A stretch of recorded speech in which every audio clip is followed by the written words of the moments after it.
Guys, yeah, I am Felipe and this is Annie. We are Art Toy Con Macao. So, in representation of all Art Toy Con worldwide, connecting with all the guys from Latin America and Spain and Macau. And we have here with us Ron English. No one, and ni más ni menos. Ni más ni menos. You don't speak Spanish, right? By any chance? No. You don't speak any Spanish. Okay, well, ni más ni menos, we say in Spanish, like, how to say, I don't know how to translate it, but well, the greatest Ron English, just that. So we're gonna have a little a fun dynamic here with questions for Ron English that are questions from Mexico, questions from Venezuela, questions from El Salvador, Costa Rica, and so on. And we have a little spin the wheel dynamic where we're gonna pull some quick questions for Ron. So thank you, Ron, again, and let's go. Okay, let's do it. Let's get started. So let's hit it. Yes. So let's do the share screen here to show Ron that is completely completely random. Okay, this is the spin the wheel. So this is the spin the wheel. We're gonna have a little sounder, and we have here spin the wheel. All the questions. There. Okay. Okay. Oh. All right. So Yes. ATC1, did you imagine what you created more than 20 years ago would be the building blocks for something as big as art toy culture? No. Originally, I just thought of it as my paintings were. I made little sculptures, and built these sets, and that's how I made my paintings. So they were based on the dioramas. So at first, I just thought, well, this is great because this will help me make my characters for my paintings without me having to sculpt them. So that was originally about all I thought about it. So you didn't really have a concept of how to create a new category or a new way to create art. So it was mostly trying to translate your paintings into a 3D format, more or less, you would say. Yeah, well, it makes sense because a lot of people like art, but they can't afford like a bronze sculpture that's $100,000 or whatever. So yeah, I mean, it just seems like that it was waiting to happen. It just needed the technology. And that technology, so you did use like some kind of technology, so you didn't sculpt it like completely manual and stuff. Yeah, by hand. Yeah, by hand. My very first toy, I sculpted, and then we made a mold, and then we poured resin, and so they were all handmade. It was the Ronnie Rabbit, and then Dark Horse saw that, and I think they thought, well, they made an art toy, but it was before the art toy culture because they did things like notebooks and kind of weird knickknacks, like of lowbrow artists. So that was the first toy I actually did. But that was before the culture started, and it wasn't limited edition. We sold them in Tower Records, so there were like thousands of them. Wow. And the second one I did was MC Supersize, and that was the first one that was kind of part of this culture where it was a limited edition in different colorways. Like each one's 100, an edition of 100. So that was in 2005, is it? Yeah. So the first one was kind of just a novelty item for big chain stores, and the second one was the one that was limited edition, and then that's the one that made sense in that, in the world we had GI Joes or collectible toys or kaiju, and most of that stuff was mass produced and then destroyed by the kids, and then whatever was left was very valuable because everybody knew what it was, but there was only a few of them left. And then there were like bronze sculptures that were purposely made in very small editions of 3 or 10, but in the middle there was nothing. So it made a lot of sense to me that this culture could develop because it's still a piece of art. It's still a limited edition, but it's not as pricey as bronze, and and it's made to be collected. Even though even if I only make 100, 20 of them will actually, even if people try to save them, will get destroyed. So then the edition goes down to 80. So they become more valuable because A, they were made in a small edition, and B, that people can't hold on to stuff. It's hard, So anyway, but it made a lot of sense once it happened, Yes. We have so many questions, but so we don't want to drag it, and we're gonna try to head back to the questions. But it is actually very interesting because so we had a week ago an interview with Eric So in Hong Kong, So remained by Eric also, and he actually so has like a parallel history with Art Toys that so you in the West and then Eric saw here in the East, and he had a similar reply, right? About like Yes. so the filling in the gap between the more popular art and then so that inaccessible like super expensive art for the elites, right? So it's quite interesting that you had that parallel happening at the same time in both opposite sides of the planet. Yeah, I think Michael Lau and Eric So it's debated as which one was the first, but yeah, they saw the potential, and also when you're younger, your fans are younger and you want something that's more accessible to them. So I think they saw the opportunity and seized it. And then later when it came to America, I think first they signed up a bunch of graffiti artists because they were kind of famous in the popular culture, but the problem with them is they didn't always have characters. So then they thought, well, we want to be a part of this culture and we want to create these art objects, but like who would be good to go to? And then I think I was part of the movement called pop surrealism, and all of our art was very character based. So I think it made more sense, and the culture flourished once they kind of switched to using us. So much. I mean, we have so many questions, but yes, let's go back to the question then. So all right. But, so let's hit the next on the wheel. I'm not sure we can remove the sound, but we're gonna have to put up with the yeah, I'm gonna stop cam piece. It's a bonus question. All right. So the art toy community is known for its passionate collectors. What are some of the most rewarding experience or interaction you've had with your fans and collectors? So what would that be? Well, the most fun thing is when people show up. Like I did a signing last weekend, and somebody showed up with an original MC Blow. So that's like a super rare grail of this world. That was like the first actual art toy I made. So I was kind of surprised to see him come back. But that must have felt really, really good. Like all the memories coming back in. Yeah. I remember when we put it out. We had a couple of the glows, and then we sell stuff on our site, Propaganda, and I remember that I was on the road somewhere and my family sold all the glows, so I ended up having to buy one back for like $700 so I could keep my collection complete. Oh no, that's amazing. Well, okay, that's a little piece of insight then. Okay, let's keep it short and sweet like Annie was saying, so let's try to go for the next one. Try to keep it dynamic and exciting. 12. Okay. All right. 12. This is sure. This would be from Colombia, so that would be 13 in reality. Okay. This is from ATC Colombia. Then, Annie. What brands or ideas would you turn down to work with you? Controversial. Wow, this is a little bit controversial. This is from Colombia, so. Do you feel comfortable with that? Oh, you know, I mean, I usually won't do stuff with vaping or cigarettes or like those, what are those giant Hummers, those military vehicles that people try to drive around on civilian roads. Okay, I don't think I would do an ad for them. Okay. But it's a good question because you know you do learn a certain credibility, and especially you know because my background has been a political activist that yeah, people do pay attention to what I do, and we do go vet the factories and do all the things that you know you need to do. So we are very conscious of all that. That's pretty like with the you know, and I know this isn't about digital art, but even like with the digital art, we got into that NFT thing, and then we went with Vivi because they have the zero carbon footprint. So yeah, but we're very conscious of all that stuff, like what because we give a certain credibility like when we work with a brand. So we are very yeah, good question.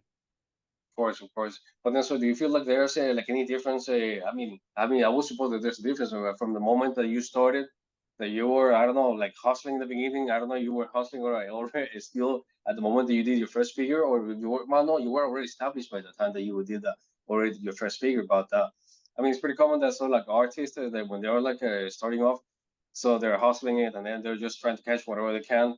But at some point in their career, so they can start choosing, and then I mean, it's quite hard, but yes, it is. It is always a very good question, and like every single time that a project comes over, it's like, should I take it? Does it go? Is it aligned with my values? Is it aligned with what I believe in? So it's Yeah. it happens every time. No, it's a very, very, people, it's good that people have these conversations. It is But yeah, necessary. I know it's a very hard, to start out as an artist. And I think artists are very important to the world, and that I would hate to see somebody get crushed because they were a little overzealous about what they would do and what they wouldn't do, Yes. I mean, okay, so like here, like museums, sometimes like they actually don't get money off the public. I mean, the public, you think you pay to go to see the museum, but they actually make their money from big donors, and most of their big donors are corporations. So so if it's a pharmacy that just sold a bunch of people like heroin and killed them all, do you take their money? And that's an issue. So, but you think, well, that money exists, and if that money goes to the museum, then there's going to be great art made, and it's going to help society. So, yeah, it's a dilemma. But it's good to have these conversations. I wish I had an answer. This is a very interesting, like what the points that you bring up, because I guess this is a constant debate for everybody, and it's always kind of like, it's hard to sometimes evaluate that these choices that you make for yourself and for if for a bigger picture or for society. Yeah, because on one hand, it's like, so you need to survive as an artist to keep delivering your message, but at the same time, so you have to fund yourself. So you don't fund yourself, you cannot continue sending out that message, right? So like, well, such a hard question, but thank you for that. But I think in most industries, they probably wouldn't think about that, and it's a pretty new thing. But like when I was growing up, Ronald Reagan, who ended up being our president, would sell cigarettes, and he wouldn't think a thing about it. Whatever they put in front of him, he would sell it. He was an actor; that's what you did. And if you got a gig doing something like that, you were happy because it's a big company. But nobody ever questioned. Like, it's interesting because, like, for years I did these anti-smoking billboards with where I had Joe Camel like handing cigarettes to kids and stuff. And the guy that actually drew Joe Camel and was doing that campaign is my neighbor now, and now he's a political activist. He's retired from advertising, and now he's mortified, by what he did. But at the time, he said he thought it was odd that some people would walk off the job. He says, "I'm not selling cigarettes to kids," and he goes, "Oh, okay," But it took him a while to kind of become enlightened about what he was doing. Yes, I can imagine that. And also the thing is that, so like, people get like every, like, so generations keep changing, and generations keep threading thinner and thinner and thinner. And well, some people complain about, like, well, on one hand, it's like the artist at the beginning, so it's like we're trying to clean up so his vision, so what is that he believes in, what he wants to support. But at some point, also, like, I think, well, not at some point, like, on the other hand, also, like, well, society has changed a lot, and then it's like sometimes might be hard to navigate a little bit, because you have to learn a lot. You have to educate yourself a lot about the different causes that people are fighting about and all these things. But yes, very interesting. But yeah, well, they're giving me the signal that we should be moving on. Sorry. Okay, so let's go for the next one now. Wow, this one's getting very long. Last question. Okay. So, how do you balance the creative freedom of designing art toys with the expectation and demand of commercial collaboration? Like, how much has it changed as you grow or in your career? Yeah, well, when I got into the toy thing, it was kind of interesting because as it established itself, like in the early days, it was kind of a formula that you did, like, cute with a little bit threatening, and when they started producing my toys, they said, well, don't do anything political, don't do anything sexual. But I thought, I already have a job. I'm a painter. So this is something this is going to be my fun. So I'm not going to, put restrictions on myself about what I do to fit the market, because I don't need the market, which is a great place for an artist to be, where you're not beholden to the market, you're beholden to your own ideas. So, but it turned out that my thinking was also, I kind of thought that I bet this culture gets bigger, because it was very small in the beginning, and and maybe the people that were into it were a little nerdish or something. They weren't like hipsters, they were more like nerds. But I thought this is too cool and it's going to grow. And in that case, I turned out to be right, because the MC Supersized became huge. And then the first one that I actually produced with my own company, Propaganda, was Fat Tony, and that like got on NPR and Time Magazine, and because it was relevant to the culture. It wasn't like a niche anymore. Now it was addressing like a big problem in the culture. And so anyway, that was my approach. And I but I had a lot of freedom, and now I'm still the same way, because I'm not dependent on the toys at all to make my living. I still am a painter. So I just kind of do whatever I want to do, and pursue whatever I want to pursue with them. That's Amazing a privilege. holy grail for all creatives, I would Living- say. Living the dream. Yeah, and the great thing about there's been enough time that I feel like that I've been validated in the way I approached it, because a lot of the people that were capitulating more kind of fell off. So sometimes I think this is something that I know like young artists do a lot. They see that a certain artist is selling a lot, or a certain style is selling a lot, and they'll jump on that, and then it just kind of crushes the field because all the stuff looks alike. And I know this artist just looks like this artist, and looks like they're copying that artist, and so you lose the individuality, and when you lose that, you kind of lose your career in the long run. That's pretty good. All right. Okay, let's go to the next one. Trying to steal camera. All right. All right. So to your opinion, what is the main differences between Western and Eastern toys? It's a fun one. It's a fun question. Yeah, I don't think at this point there's much difference.